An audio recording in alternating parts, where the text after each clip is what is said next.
In this video I'll tell you everything you need to know about crafting in the Forge on Roblox. Don't skip this video to understand everything. Leave a like, subscribe, and comment to participate in our giveaway.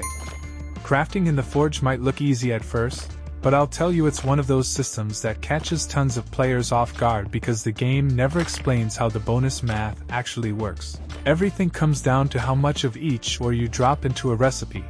And there are 10 ores you really don't want to waste because they're the ones that decide how powerful your gear can get.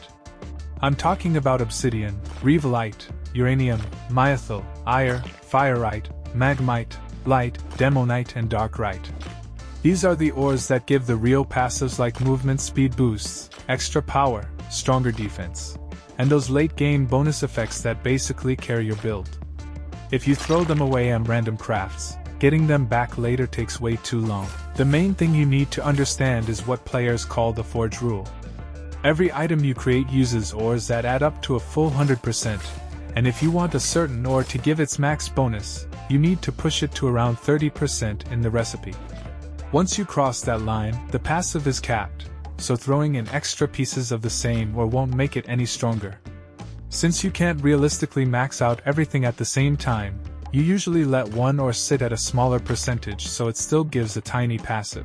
Even a smaller passive is worth having and it helps you squeeze out more efficiency from your craft. A simple example makes it easier to picture. If you craft armor using 3 pieces of myethil for more vitality, 3 uranium for an aura style effect, and 3 light for movement speed, the system counts all of those as full bonuses because they all hit the right percentage. But if you toss in a tiny amount of iron at the end, you don't get the full damage boost. You just get a reduced version of it.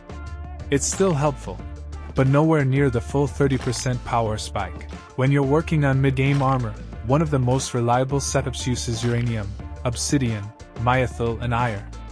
Every piece uses the same group of ores, but in different amounts so the percentages line up correctly. If you want a quicker, mobility-focused setup, you can swap obsidian for more myethil and then replace the original myethil slot with light. The idea stays the same no matter what. Hit the 30% marks for the bonuses you really want and let the least important ones sit at the smaller share. These rules are also the base for endgame armor and weapon builds. Once you get a feel for how the percentages shape your final stats, you can start crafting gear that actually plays the way you planned instead of crossing your fingers and hoping the Forge gives you something decent.